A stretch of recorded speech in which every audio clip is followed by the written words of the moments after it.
Президент туруктуу өнүктүрүү кеңешинин жыйынында Кыргызстан 7 жылдан бери болуп көрбөгөндөй өнүгүп, буга коңшу өлкөлөр тамшанып жаткандыгын жар салды. Komşular murunkuday gemsintip tabalap kılbey tezkerisince tamşanım жатат.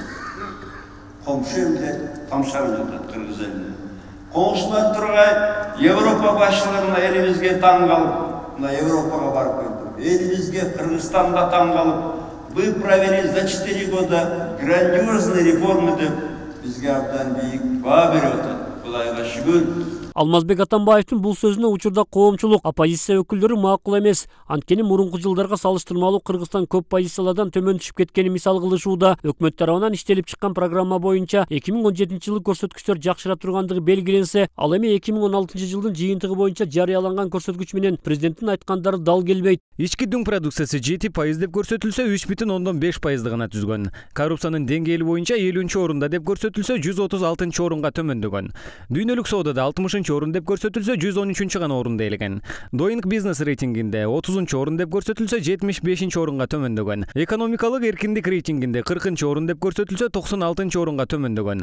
Жакырчылыктын деңгээли 25% деп белгиленсе 32%га жогорулаган. Жумушчу орундары 350 миң деп көрсөтүлсө 331 миң гана болгон. Айлык акы 26 миң сом деп белгиленсе 13.600 сомду гана түзгөн. Өмүрдүн узактыгы 73 жаш болсо ал 2 жылга кыскарган. Инфляция 5-7 деп белгиленсе минус 0,5% гана түзгөн. Сырткы карыз ички дүң продукцияга карата 60% деп белгиленсе 64,4%га жогорулаган. Жогоруда таблица көрсөткөндөй өлкөдө ийгиликке караганда кемчиликтер арбын. Американын Global Finance басылмасы 2016 жылдын жыйынтыгы менен Кыргызстанды дүйнөдөгү 50 кедей өлкөнүн бири деп тапса, ал эми Бириккен Улуттар уюмунун тапшырмасы менен өткөрүлгөн иликтөөдө Кыргызстан Орто Азиядагы бактысыз өлкөлөрдүн катарына кирди. Айрым эксперттер буга акыркы жылдардагы кескин төмөндөп кеткен экономика себепкер болду дешет. 23 жылда эркиндикке чыктык да, эгемендикке.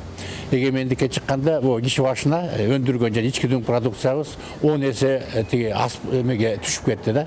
Бөлөк өлкөлөргө салыштырганда. Ал эми белгилүү блогер, жарандык активист Данияр Айтман Атамбаевдин айткандарынын көпчүлүгү калп экендигин өзүнүн баракчасына жазган.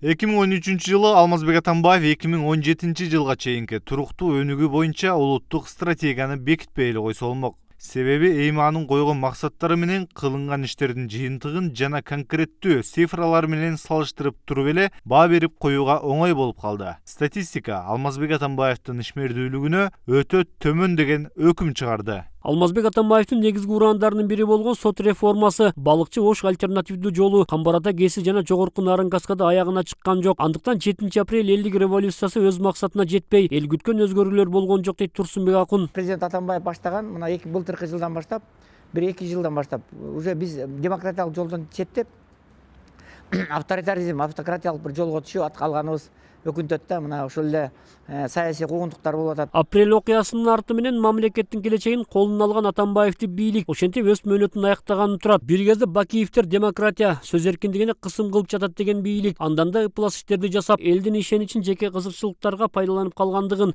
эксперттер айтышууда. Рустам Алымбаев, Сентябрь.